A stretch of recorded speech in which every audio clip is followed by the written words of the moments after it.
आज हम देखते हैं संयोजकता बंध सिद्धांत क्या है।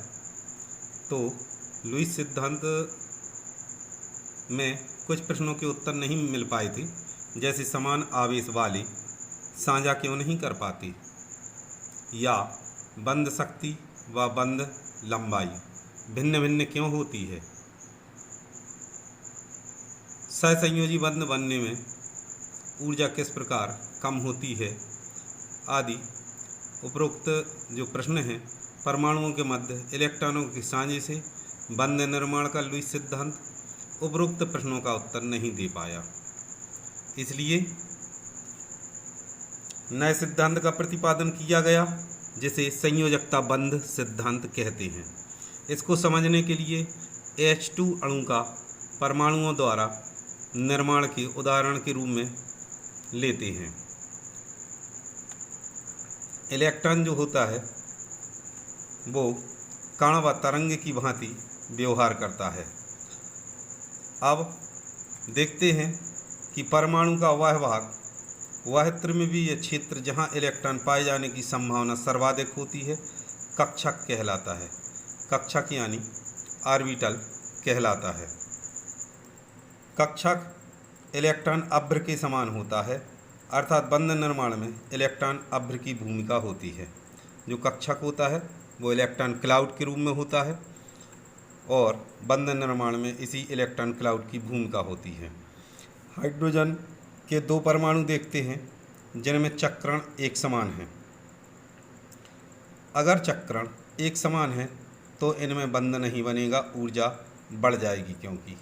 लेकिन यदि दो हाइड्रोजन के परमाणु में इलेक्ट्रॉन का जो स्पिन होता है, चक्रण होता है, वो विपरीत दिशा में है, तो ऐसे में ऊर्जा की कमी होगी और बंध बनेगा।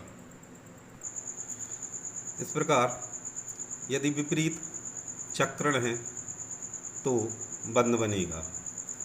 अर्थात बैलेंस बॉन्ड थ्योरी में बताया गया है। सहसंयोजी बंध को समझने के लिए इस सिद्धांत को दिया गया। सर्वप्रथम हिटलर और लंदन ने इसे 1927 में प्रस्तुत किया, फिर इसका विकास किया 1931 में पालिंग और स्लेटन ने इसको विकसित किया और आधुनिक रूप दिया। इसमें कुछ अभिग्रहित हैं, जैसे कोवेलेंट बॉन्ड का निर्माण उन परमाणुओं में संभव है जिनमें कम से कम एक अनपेयर्ड इलेक्ट्रॉन हो, अर्थात इलेक्ट्रॉन एक अनपेयर्ड जरूरी है। जब दो परमाणुओं के मध्य सहसंयोजी बंध बनता है तो एक परमाणु का नाभिक दूसरे परमाणु के आयुग्मित इलेक्ट्रॉन, जो आयुग्मित इलेक्ट्रॉन युक्त कक्षक है, को अपनी ओर आकर्षित करता है। एक परमाणु का जो नाभिक है वो दूसरे के आयुग्मित इलेक्ट्रॉन युक्त कक्षक को अपनी ओर आकर्षित करता है। इस आकर्षण के कारण दोनों परमाणुओं के आयुग्मित इलेक्ट्रॉन युक्त कक्षक अतिव्यापन कर लेते हैं। जैसे ये दो परमाणु हैं तो एक परमाणु का जो नाभिक दूसरे परमाणु के इस आयुग्मित इलेक्ट्रॉन युक्त कक्षक को अपनी ओर आकर्षित करता है। इसी प्रकार से दूसरे परमाणु का नाभिक पहले परमाणु के इलेक्ट्रॉन युक्त कक्षक को अपनी ओर आकर्षित करता है।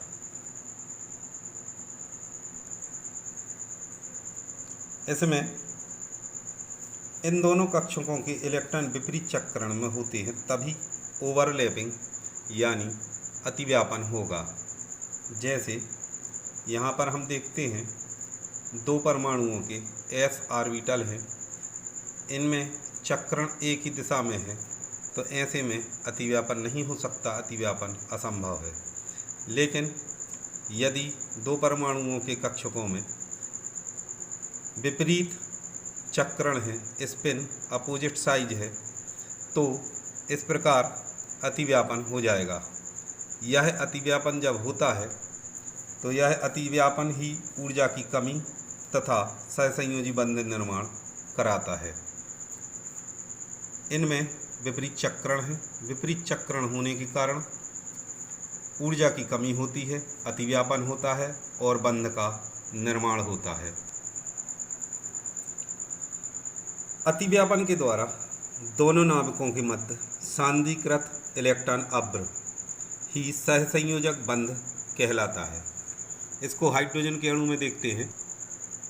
जैसे हाइड्रोजन के 2 परमाणु हैं, H A और H B, अनंत दूरी पर हैं। अभी इनमें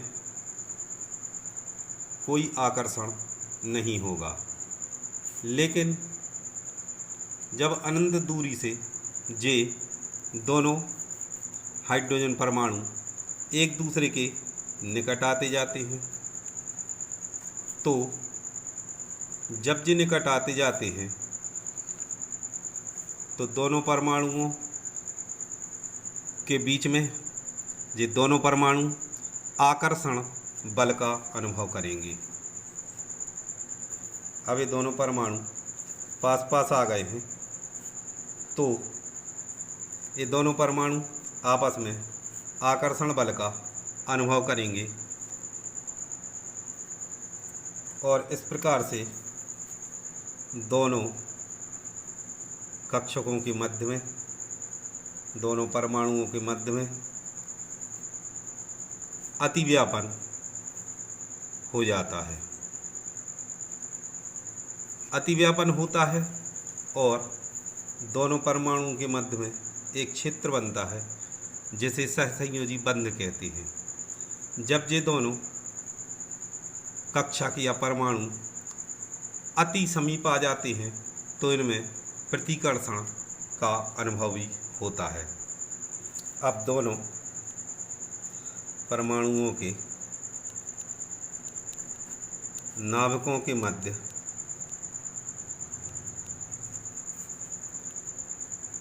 जब अति समीप आ जाते हैं तो प्रतिकर्षण होने लगता है। स्थिति इस प्रकार से हो जाती है।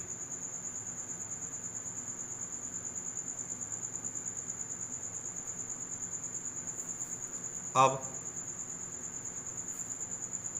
आकर्षण बल और प्रतिकर्षण बल एक दूसरे को संतुलित कर देता है और इसी को हम बंध कहते हैं या बॉन्डेड एटम। इन दोनों के मिलने से अणु का निर्माण हो जाता है। फिर से देखते हैं, 2 परमाणु अनंत दूरी पर हैं, आपस में पास पास आते हैं। जब पास पास आते हैं तो आकर्षण बल का अनुभव करते हैं और आकर्षण बल का अनुभव करने के बाद अति समीप आ जाते हैं और अतिव्यापन होने लगता है। जब अतिव्यापन हो जाता है और अति समीप आते हैं तो दोनों नाभिकों के मध्य में प्रतिकर्षण होता है और इस प्रकार से हाइड्रोजन का अणु बन जाता है। एक निश्चित दूरी पर संतुलित हो जाते हैं। इन दोनों नाभिकों के बीच की दूरी को ही हम बंध दूरी या बंध लंबाई कहते हैं। फिर से देखते हैं, इन दोनों नाभिकों के बीच की दूरी को ही बंध दूरी या बंध लंबाई कहते हैं। इसमें ऊर्जा का उत्सर्जन होता है। ऊर्जा का जितना उत्सर्जन होता है उसे बंध ऊर्जा कहते हैं और इसी दूरी पर दोनों को बंधित कहा जाता है। एक बार फिर से देखते हैं हाइड्रोजन अणु का बनना। जब हाइड्रोजन के 2 परमाणु अनंत दूरी पर एक दूसरे के निकट आते हैं तो उनके मध्य 2 प्रकार के बल कार्य करते हैं। दोनों परमाणुओं के नाभिकों पर एक दूसरे के इलेक्ट्रॉन अभ्र के प्रति आकर्षण बल, तो ये एक प्रकार का बल हो गया। और दूसरा, दोनों परमाणुओं के नाभिकों के मध्य इलेक्ट्रॉन क्लाउड्स यानी इलेक्ट्रॉन अभ्र के मध्य प्रतिकर्षण बल। इसको इस प्रकार से समझ सकते हैं, HA और HB हाइड्रोजन का एक परमाणु, हाइड्रोजन का दूसरा परमाणु, तो इसमें इलेक्ट्रॉन अभ्र में प्रतिकर्षण होगा, नाभिक और नाभिक के बीच में प्रतिकर्षण होगा, लेकिन एक परमाणु का नाभिक दूसरे परमाणु के आयुग्मित इलेक्ट्रॉन युक्त इलेक्ट्रॉन अभ्र को आकर्षित करता है। इसी प्रकार से दूसरे परमाणु का नाभिक पहले वाले के इलेक्ट्रॉन अभ्र को आकर्षित करता है। इस प्रकार से जब दो परमाणु जिनके चक्रण विपरीत दिशा में हों एक दूसरे के समीप आते हैं, जब समीप आते हैं तो इनमें अतिव्यापन होने लगता है आकर्षण के कारण। जब अतिव्यापन होने लगता है तो एक निश्चित दूरी पर इनमें प्रतिकर्षण होने लगता है, और जो एक निश्चित दूरी होती है, आकर्षण बल और प्रतिकर्षण बल दोनों एक दूसरे को संतुलित कर देते हैं और बॉन्डेड एटम बन जाते हैं। जब ये संतुलित करते हैं तो इन दोनों नाभिकों के बीच की दूरी को ही बंध दूरी या बंध लंबाई कहते हैं। इसी दूरी पर दोनों को बंधित कहा जाता है। इस प्रक्रिया में ऊर्जा का उत्सर्जन होता है। ऊर्जा का उत्सर्जन होने से ऊर्जा में कमी आती है। इस ऊर्जा की मात्रा को बंध ऊर्जा कहते हैं। इस प्रकार से हाइड्रोजन का अणु बनता है। यदि आपको स्क्रीनशॉट लेना है तो ले सकते हैं।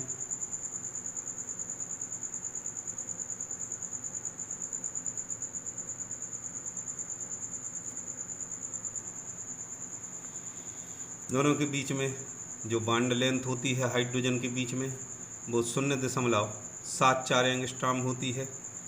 बंध लंबाई पर स्थितिज ऊर्जा न्यूनतम होती है तथा तंत्र सर्वाधिक स्थायी होता है। ऊर्जा यदि कम होगी तो ही स्थायी होगा।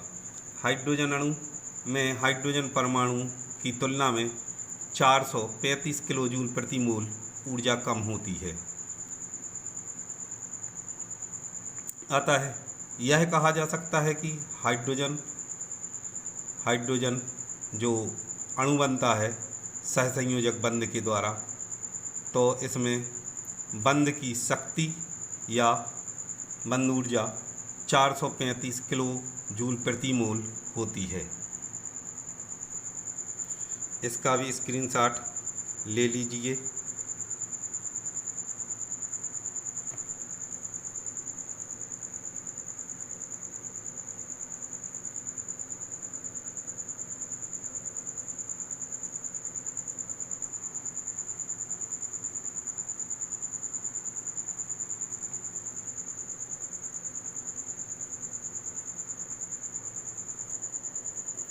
कुछ उदाहरण में बताया गया है बंध लंबाई, जैसे HF की सबसे कम, उससे ज़्यादा HCl की, उससे ज़्यादा HBr की, उससे ज़्यादा HI की। इसी प्रकार से कुछ में बॉन्ड लेंथ देखते हैं, जैसे हाइड्रोजन के बीच में जो सिंगल बॉन्ड बनता है, सिग्मा बॉन्ड बनता है, उसमें 0.47 एंगस्ट्रॉम बंध लंबाई होती है। इसी प्रकार से फ्लोरीन और फ्लोरीन के मध्य में जो बॉन्ड बनता है सहसंयोजक बंध, उसमें 1.42 एंगस्ट्रॉम। क्लोरीन सिंगल बॉन्ड में सहसंयोजक बंध में 1.99 एंगस्ट्रॉम। ब्रोमीन के बीच में जो सहसंयोजक बंध बनता है उसमें 2.88 एंगस्ट्रॉम बंध लंबाई होती है।